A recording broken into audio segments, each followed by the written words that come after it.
Espero que puedan ver todos mi calendario. Por aquí andamos en el 8 de marzo. Entre el día 26 y 27 de marzo es el día o son los días que tengo propuestos para que hagan el examen del tercer parcial. Ahora, ¿cuántos ejercicios en total son los que vamos a resolver a lo largo de estas 2 semanas o 2 semanas y media? Son 7 ejercicios. La verdad, mira, ahora sí. Listo. Perdón, déjenme tomar una captura de pantalla.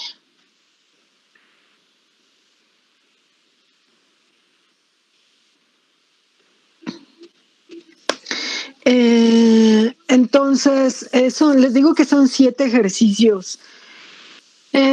Para aquellos que ya hayan visto el material, se van a dar cuenta que pues si ya pasaron todo como la parte rigurosa del primer y el segundo parcial, que creo que la verdad son como las partes más duras de fenómenos de transporte. Esto que es el tercer parcial ya no les va a parecer nada. Ya prácticamente va a ser un juego de niños. La primera parte sobre todo, que creo que es la más fácil. Lo que sí es que los ejercicios no tienen nada de complicado, pero están un poquito talachudos. Eso sí, están un poquito talachudos, pero fuera de eso creo que no. Y los ejercicios que tengo propuestos para ustedes de la segunda parte, que es de intercambiadores de calor, son la verdad ejercicios súper sencillos, únicamente son intercambiadores de doble tubo y de tubos y coraza. Entonces, no creo que requieran de más, porque cuando tomen la materia de operaciones unitarias van a volver a ver intercambiadores de calor. Cuando tomen bioreactores, me parece que van a volver a ver intercambiadores de calor. Entonces, no requiere de más. Entonces, yo creo que prácticamente si hiciéramos un ejercicio como diario, de hecho terminaríamos como por el miércoles 17 o el jueves 18. Entonces, el día 24 de marzo, recuerden por favor que a las 11:59 de la noche se suben los videos, obviamente antes de que sea 25. Otras fechas importantes.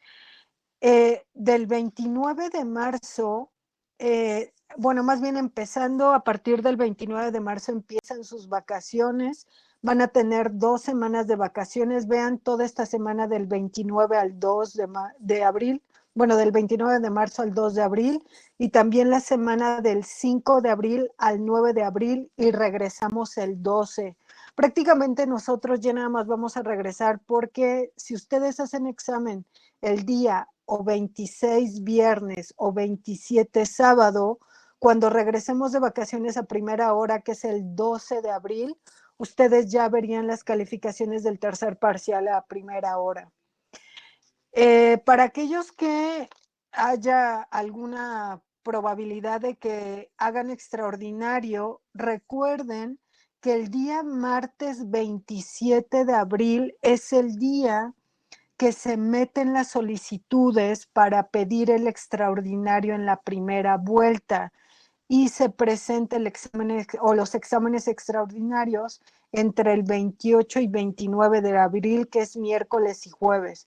Depende de cuándo calendaricen el examen de fenómenos de transporte y de sus demás materias, ¿ok? Entre el día 13 y el día 15 de abril, cualquiera de estos 3 días, se meten las solicitudes para recursamiento. Entonces, no solamente igual de mi materia, sino también de sus otras materias. Entonces, entre el 13, el 14 y el 15. Entonces, también no se les olvide para que metan las solicitudes de sus recursos. ¿Ok? Ahora vamos a ver qué onda con lo de los videos.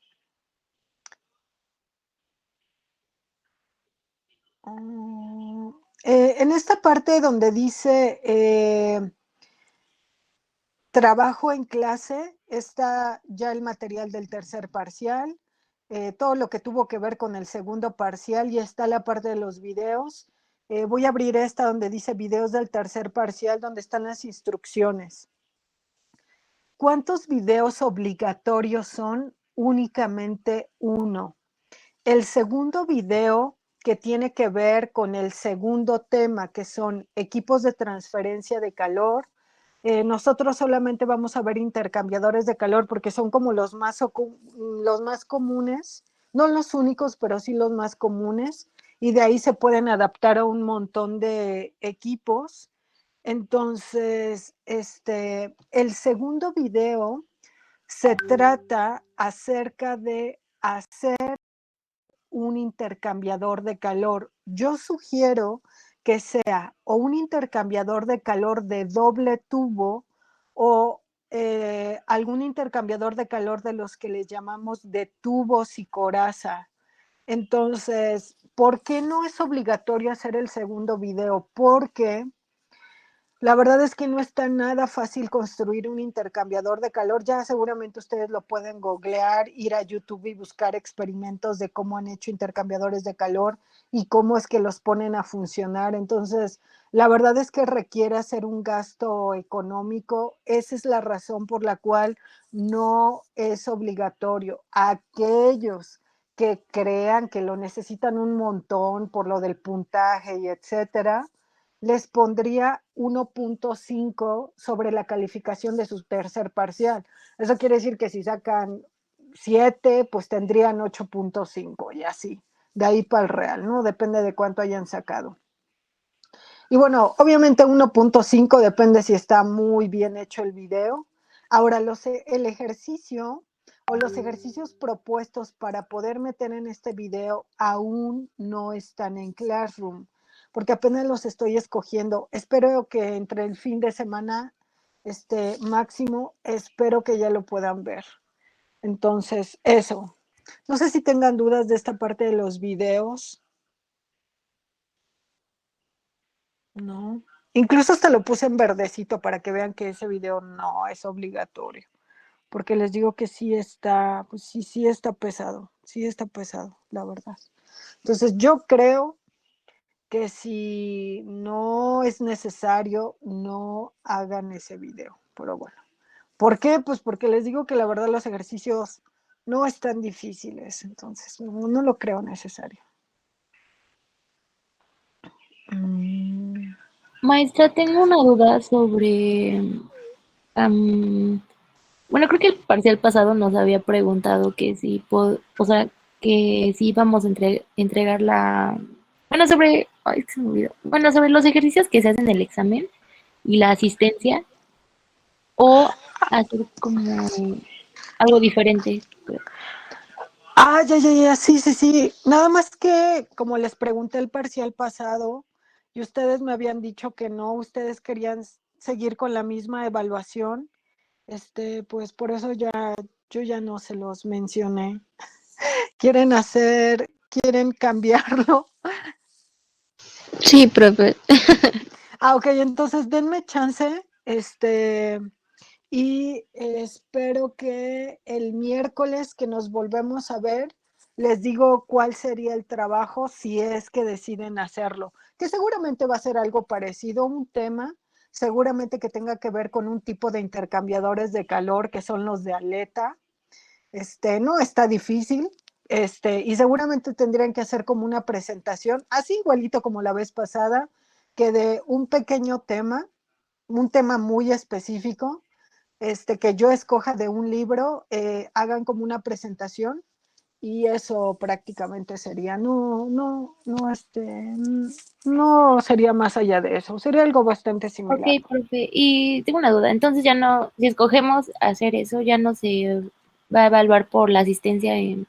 No, bueno, de todas formas, No tomen de todas formas, yo siempre tomo mis capturas de pantalla porque necesito tener mi evidencia, pero este, no sería necesario que entren a mis videollamadas y tampoco deben de mandar evidencia de lo que hicieron para poder realizar los ejercicios del examen. Entonces, esa parte tampoco, esas dos, como cada una vale 10% la asistencia y 10% cuando ustedes mandan sus ejercicios después de que acaba el examen, esa parte ya no la tendrían que hacer, y solamente tendrían que entregar ese trabajo por equipo. Así como cuando los videos, Así se entrega por equipo. Entonces sería, les digo que seguramente va a ser de intercambiadores que les llamamos de aleta. Seguramente sería de eso. Y me parece que lo voy a escoger del Jan Coplis también. Porque está, pues siento que no, como que toca lo más básico. Por eso. No sé si tengan alguna otra duda. Ay, creo que alguien escribió, pero no. No, que no. Ah, ok. ¿Está bien? ¿Está bien? Sí, bueno. Sí, Miss, está bien. Ok. Ahora sí, les voy a presentar unas diapositivas. Varias de ellas quiero aclarar que no están en el material de Classroom. También quiero aclarar que varias de las imágenes que pueden ver en estas diapositivas que les voy a presentar no están en el material de Classroom. Si bien están casi todos los ejercicios lo tengo igual, hay varias imágenes que ustedes no pueden ver.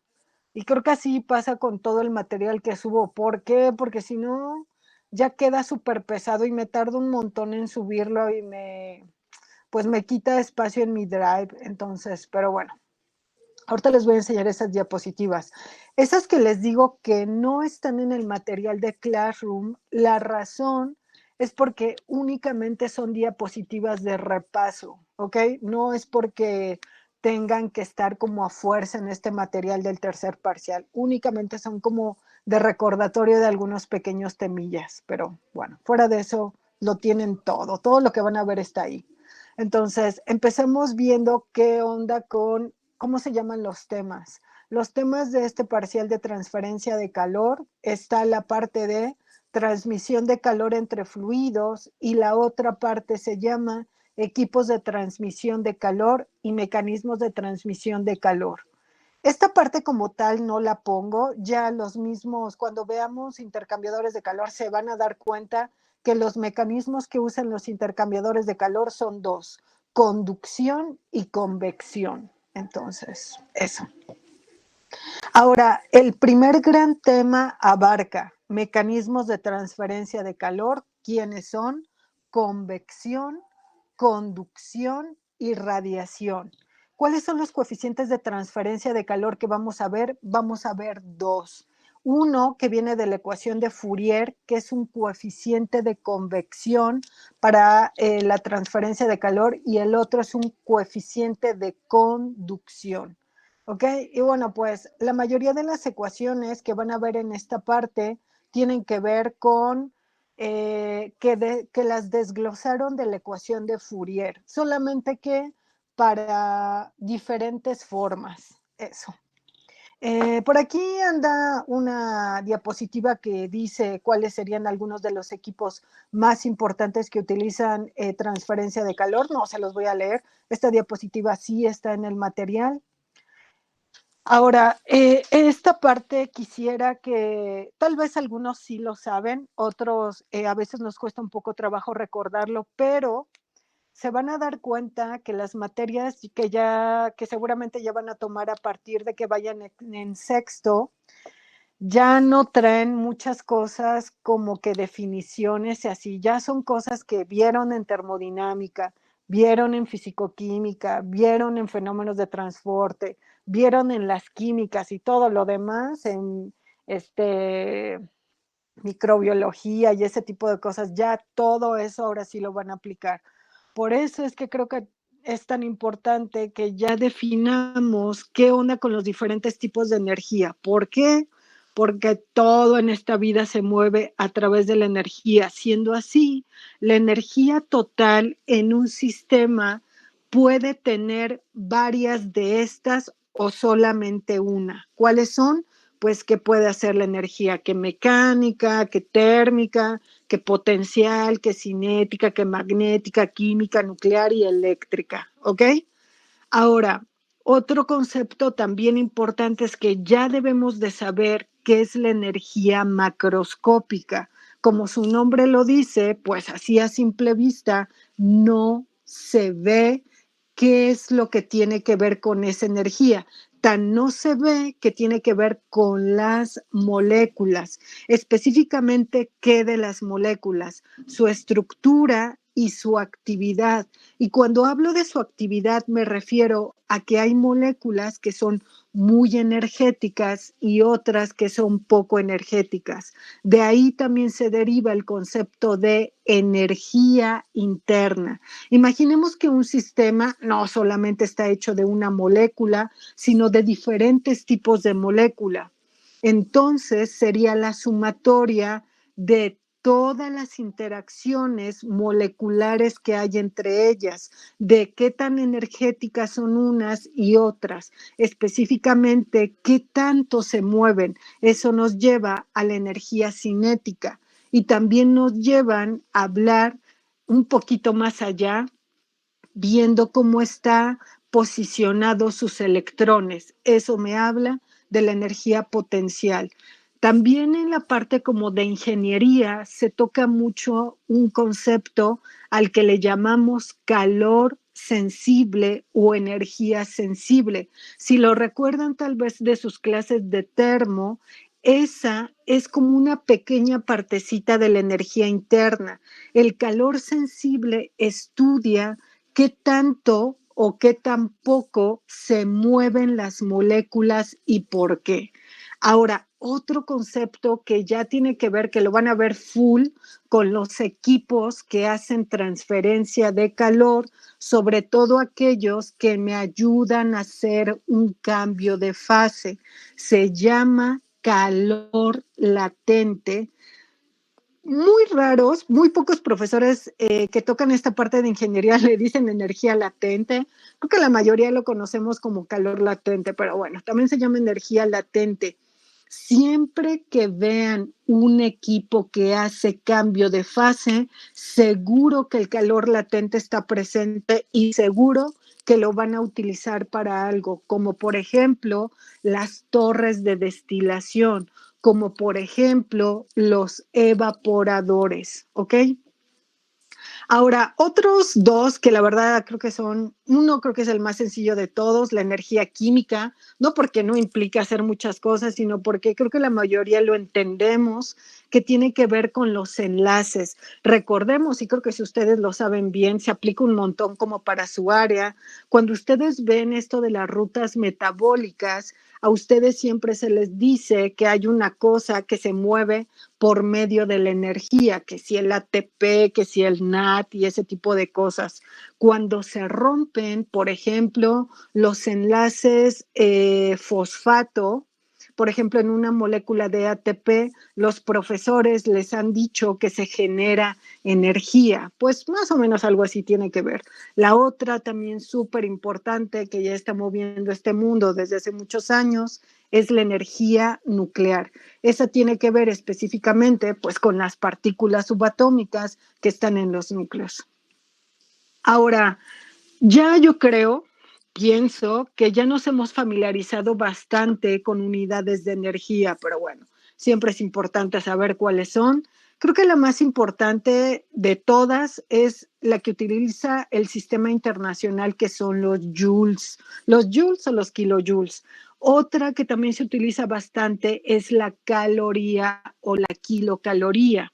En el sistema inglés utilizamos mucho los BTUs, que son unidad térmica británica. Ajá, eso significa un BTU. Ahora veamos dos conceptos, tanto de BTU como caloría. Dice que para cada uno es qué tanta energía necesitas para a una sustancia, a un cuerpo, a un sistema, elevarlo 1 grado centígrado en el caso de la caloría. ¿Qué tanto de unidad de masa? Tanto como 1 gramo. Si tú tuvieses 1 gramo de agua, es la energía que necesitarías para ese gramo de agua elevarlo 1 grado centígrado. En el caso de los BTU sería elevar 1 grado Fahrenheit a 1 libra masa de agua, ¿ok? Bueno, por aquí les pongo algunas conversiones tanto de calorías a joules como de BTU a kilojoules. Noten, por favor, que un BTU es muy similar a un kilojoule. Un BTU es similar a 1.05, ¿ok? ¿Qué otra cosa? Cuando vemos unos intercambiadores de calor, tal vez ustedes ya lo han hecho, que utilizamos mucho eso que le llamamos la capacidad calorífica, conocido más en el mundo de la termodinámica como calor específico. El calor específico tiene un concepto prácticamente similar, porque de ahí lo sacaron de la caloría y el BTU. Es qué tanta energía yo necesito aplicarle a una unidad de masa para elevarlo 1 grado, ya sea centígrado, ya sea Fahrenheit, depende de en qué unidad del sistema lo utilices, ¿ok? Dice que CB quiere decir calor específico a volumen constante y CP, que es el que más utilizamos nosotros, calor específico a presión constante, ¿ok? Depende de qué manejemos, si un sistema a volumen o a presión constante, casi siempre lo van a ver en las tablas como capacidad calorífica, ¿ok? Ahora, esta partecita que están viendo aquí abajito es súper importante, tan importante que a veces por eso truenan los exámenes de intercambiadores de calor.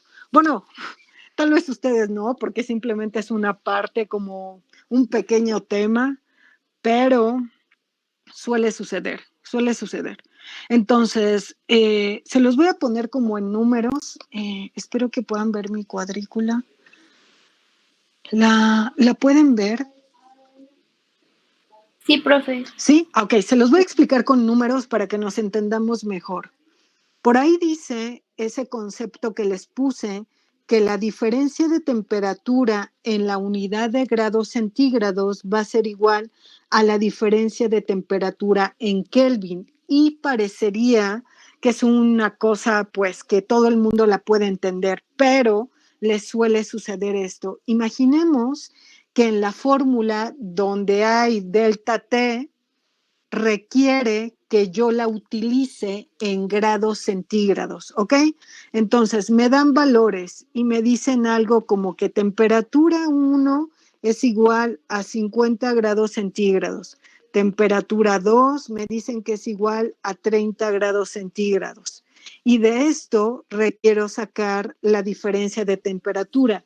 Y les digo que por alguna razón la ecuación en donde voy a meter este valor lo requiere en grados centígrados. Entonces voy a poner que delta T es igual a T1 menos T2, pero puede ser al revés, depende de cómo esté la ecuación, T2 menos T1, pero yo ahorita lo voy a dejar así. Entonces sería pues 50 grados centígrados menos 30 grados centígrados. Esto pues me da 20.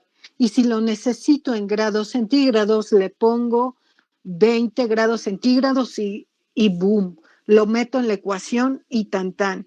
Pero ahora imaginemos que la ecuación lo necesita en Kelvin, que el valor de delta T lo meta yo en Kelvin. Entonces, puedo hacer esto, que esto es igual a 20 Kelvin. Lo que no puedo hacer es esto. Delta T, ya lo calculé y vi que era de 20 grados centígrados. Ah, pero como lo quiero en Kelvin, le pongo más 273.15 y ya eso me da 293.15 Kelvin. Esto no se puede hacer si es una diferencia de temperatura. Obviamente, si me están pidiendo una temperatura en Kelvin, pues sí, claro que debo de hacer esa conversión, pero no en una diferencia de temperatura. Entonces, ¿qué hago en una diferencia de temperatura? Ah, bueno, pues entonces si tú quieres esos 50 grados centígrados, lo voy a volver a poner aquí abajito, disculpen. La temperatura uno dice 50 grados centígrados. Entonces, pues nada, pongo en mi cálculo 50, bueno, lo voy a borrar aquí. 50 más 273.15 y pues ya me va a dar en Kelvin.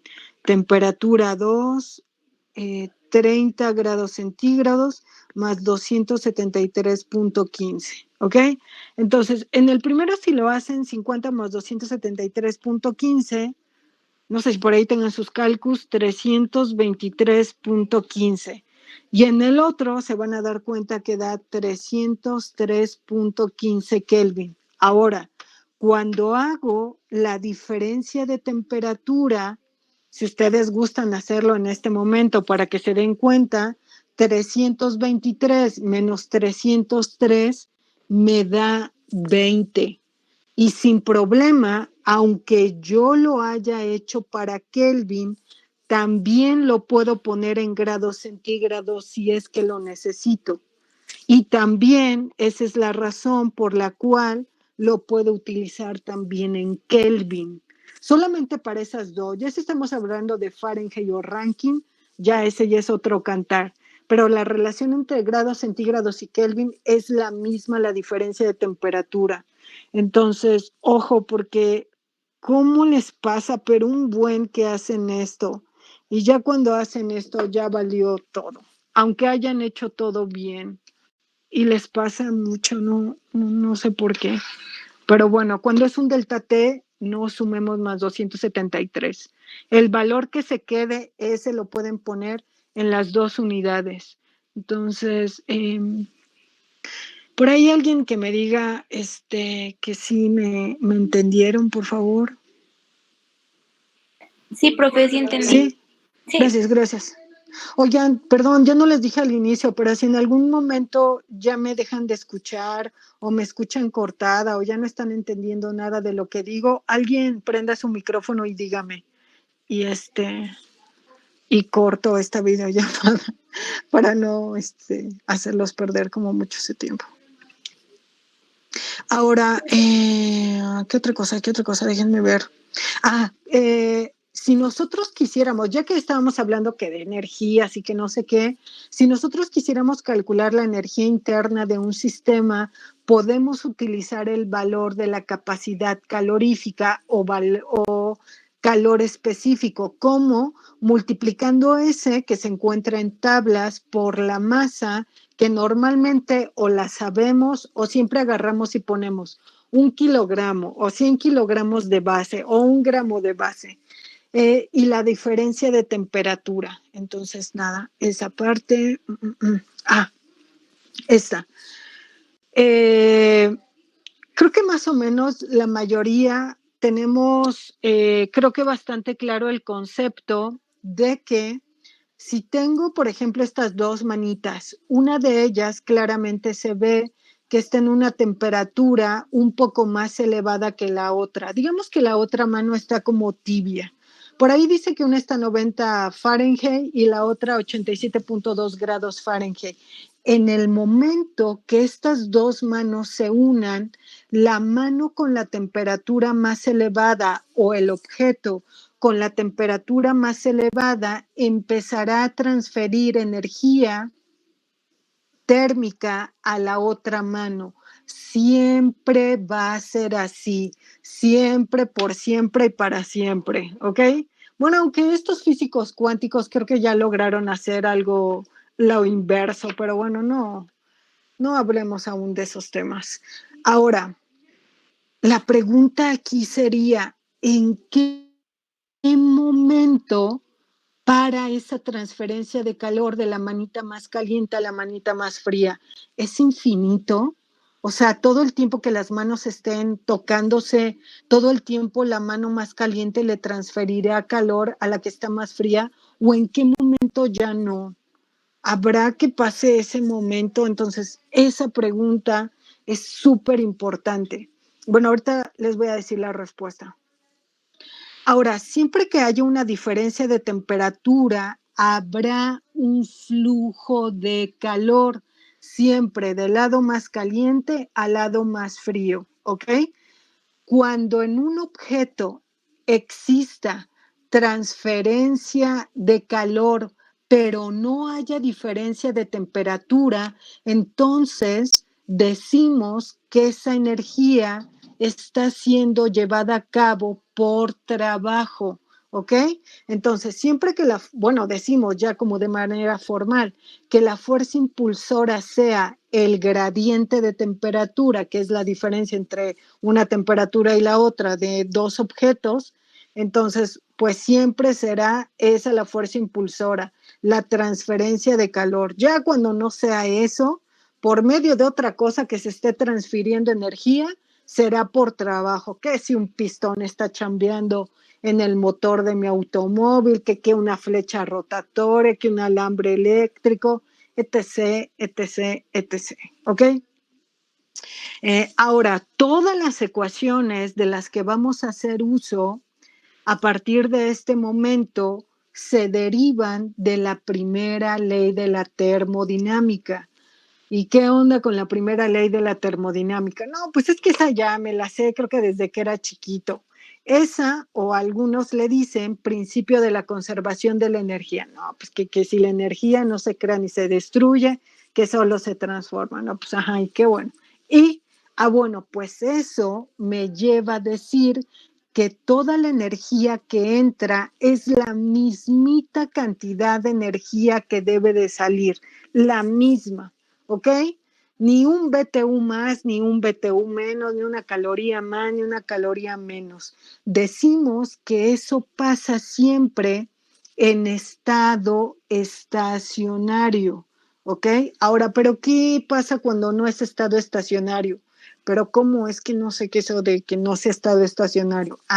Imagina que tú quieres saber a esta hora de la tarde, no sé qué hora tengan ustedes, yo tengo las 4:43, siendo las 4:43 de la tarde, exactamente en este momento quiero saber el sol que está dando afuera de mi casa, qué tanta energía térmica está llevando hacia adentro de mi casa, transfiriéndose por conducción por las paredes de mi casa y el techo.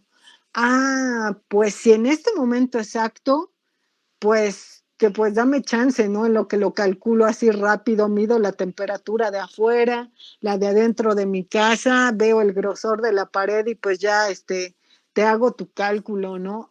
Pero es que entonces ya no va a ser en este instante. Al menos seguro te vas a llevar un minuto y ya no van a ser las 4:43, ya son las 4:44.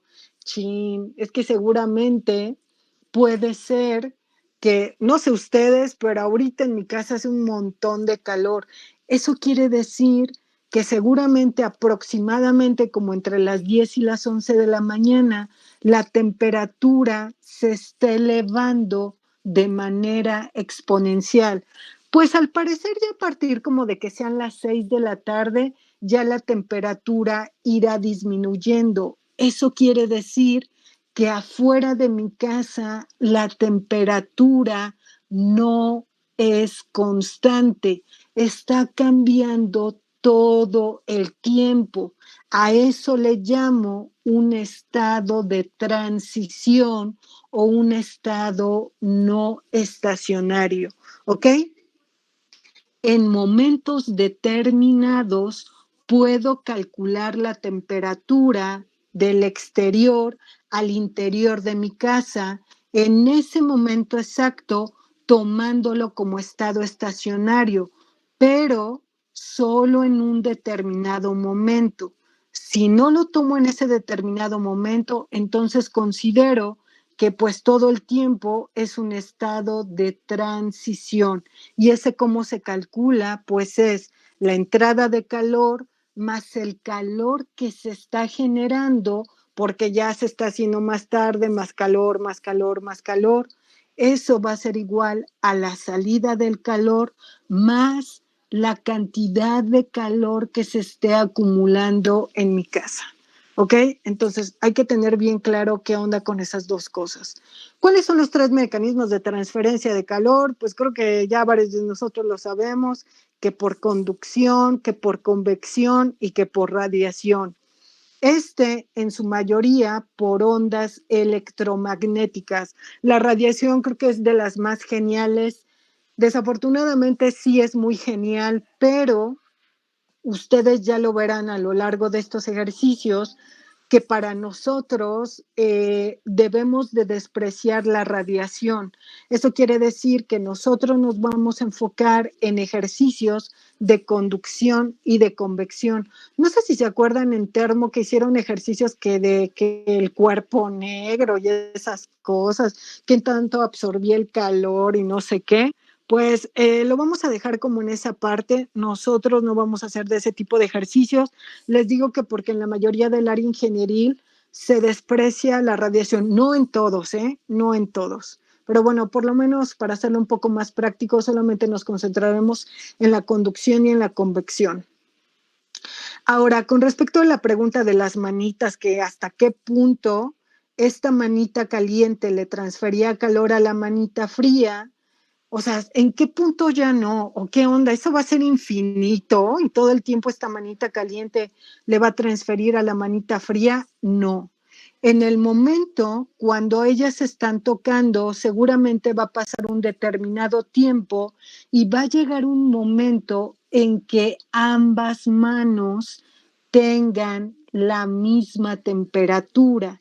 En ese momento se termina el gradiente de temperatura. ¿Por qué? Porque la temperatura 1 ya va a ser igual que la 2 y la transferencia de calor va a parar.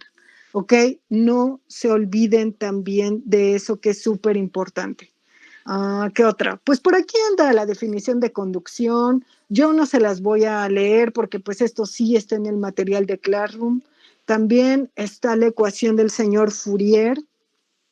Ahora, ¿cómo se interpreta la ecuación del señor Fourier? Mira, esta Q que está en minúscula quiere decir flujo o velocidad de calor. Eso quiere decir una cantidad de energía que se transfiere en un determinado tiempo. Pero ¿hacia dónde? ¿Hacia dónde va ese flujo de calor? Va para una determinada área, ¿ok? Bueno, ¿cómo calculo eso? Lo calculamos con la constante de proporcionalidad o la constante de conductividad térmica. Esta K en minúscula. Y ahora este delta T y delta X, eso es lo que hace que el calor se mueva de un lugar a otro. A estas dos, delta T sobre delta X, le llamamos gradiente de temperatura, ¿ok? Creo que más adelante está en otra diapositiva, me parece. Ahora, ¿pero por qué dice X? Pues porque el calor debe de ir para una dirección o para muchas. Ok, va. ¿Y qué onda con las otras direcciones? ¿Por qué no Y o por qué no Z? Sí hay, nada más que... nada más que lo vamos a ver un poquito más adelante. Creo que por aquí. También por aquí les pongo una diapositiva que habla de cómo es la convección. Ahorita les voy y esta es la ecuación con la que se rige la convección por la ley de Newton de enfriamiento. Si se dan cuenta, es muy parecida a la otra, solamente que ya no es un coeficiente de conducción, es un coeficiente que le llamamos coeficiente de transferencia de calor, pero de convección, esta H. Por aquí también les digo que anda la definición de qué onda con la radiación. ¿Y cómo es que calculo eso? Por medio de la ecuación del señor Stefan Boltzmann. Y bueno, pues por aquí lo pueden ver. Yo creo que algo que sus profes, me imagino, sobre todo de cálculo y cosas así, les han dicho un montón, es que cuando nosotros queremos ver cómo una variable que es independiente afecta a todo un sistema, matemáticamente nosotros le metemos una derivada parcial. Y entonces veo en este cubito cómo anda el calor en una de las caras, en otra de las caras, abajo y arriba. Por eso es que ponemos en derivadas parciales al eje de la X y veo qué tanto de calor está fluyendo en el eje de las X, o para arriba o para un lado, ¿ok? Pero bueno, de manera general, casi siempre trabajamos con el eje de las X. A menos que sea un objeto irregular, ya ese es otro cantar porque metemos su área de sección transversal.